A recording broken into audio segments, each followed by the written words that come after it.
అండి, ఈరోజు నేను ముల్లంగి పచ్చడి చేస్తున్నాను. సో కొన్ని జీలకర్ర, కొద్ది శనగపప్పు, కొద్దిగా నువ్వులు వేసాను. నువ్వులు యూజువల్గా వాడం మేము, బట్ కొద్ది పచ్చడి బాగుంటుందని చెప్పి ముల్లంగిలో ఏమైనా చేదేమైనా ఉన్న పోతుందేమో డిఫరెంట్ ఫ్లేవర్ అని చెప్పి వేసాను.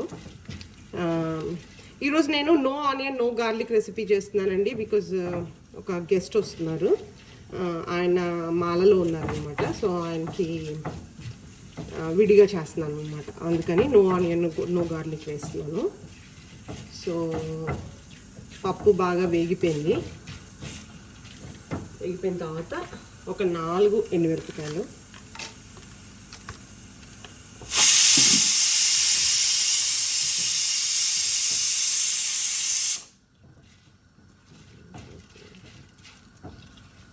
కొద్ది కారంగానే వస్తుందని కొద్ది వేసాను.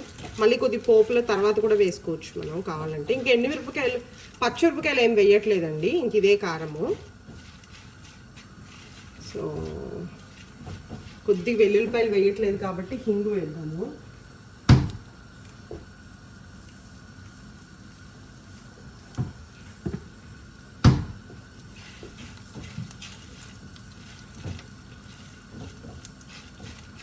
ఓకే, దగ్గరికి వచ్చే మిరపకాయలు కూడా కలర్ మారిపోయింది కదా.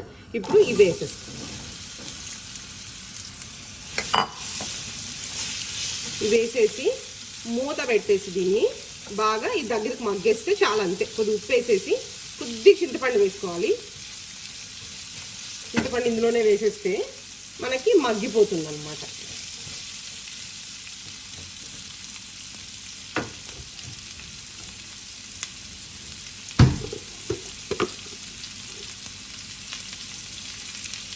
ఒక స్పూన్ ఉప్పు వేసాను, ఎందుకంటే అది కరగాలి కదా. ఇది మన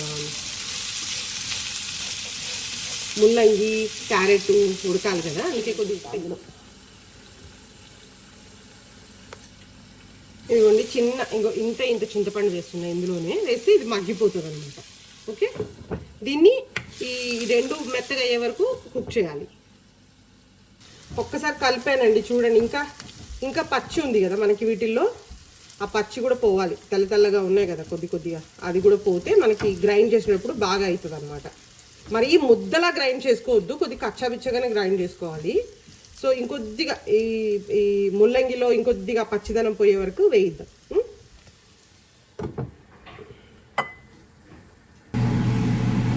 ఇదిగోండి మనకి బాగానే మగ్గిపోయినాయి. ఇంకా ఇక్కడ ఆపే వచ్చింది మనకి ఇంకా వీటిని మనం గ్రైండ్ చేసుకుంటే సరిపోతుంది. ఓకే, దీన్ని గ్రైండ్ చేసిన తర్వాత పోపు జస్ట్ నార్మల్ పోపే, పెద్దది ఏం కాదు, బట్ పోపు వేసినప్పుడు చూద్దాం మళ్ళీ. ఓకే, సరే గ్రైండ్ చేసుకుంటే ఇట్లా అయిపోయింది. సో ఇప్పుడు దీనికి పోపు వేసుకోవాలి. సో ఆవాలు, జీలకర్ర, మెయిన్ ఇంగు ఆల్రెడీ ఇందాక మనం దాంట్లో వేసుకున్నాము. కారం కూడా బాగానే ఉంది, అంటే మనకు తెలుస్తుంది కదా, కారం కూడా బాగానే కనబడుతుంది రెడ్గానే. సో అందుకనే నేను ఇంకా ఎండుమిరపకాయలు ఏం వేయట్లేదు. ఓకే,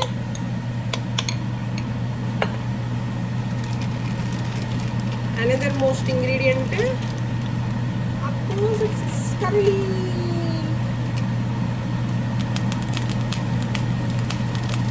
సో ఈ పచ్చళ్ళు మీరు కావాలంటే ఒక చిన్న వంకాయ వేయచ్చు, ఆ జిగురుతనం కోసం ఒక చిన్న బెండకాయ వేసుకోవచ్చు.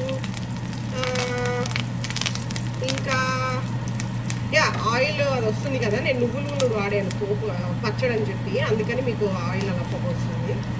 సో ఇంకా మనము దాన్ని ఏమంటారు, మంచిగా వెల్లుల్లిపాయలు వేసుకుంటే చాలా బాగుంటుంది. అది కాకుండా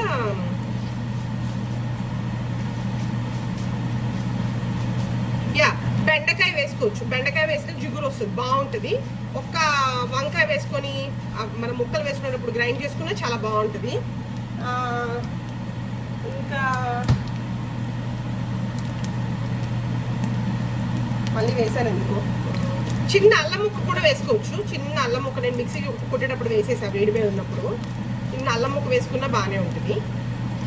సో అంతే అండి, ఇది ఇప్పుడు తీసుకెళ్ళి మన పచ్చళ్ళలో వేసేసుకోండి. దీన్ని తీసుకొని మనం ఈ పచ్చళ్ళలో వేసేద్దాం.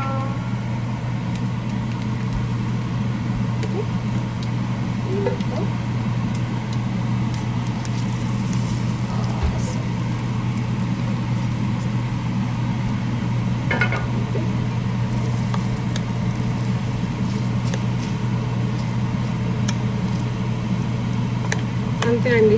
నేను పప్పు టమాటో చేస్తున్నాను. పప్పు టమాటో బెండకాయ ఫ్రై. సో దానికి ఇది మంచి పిక్కల్లా కాంపన్సేట్ అవుతుంది. ఇంతే. మీరు కూడా ట్రై చేసి మీ ఫ్యామిలీతో ఎంజాయ్ చేయండి. Thank you.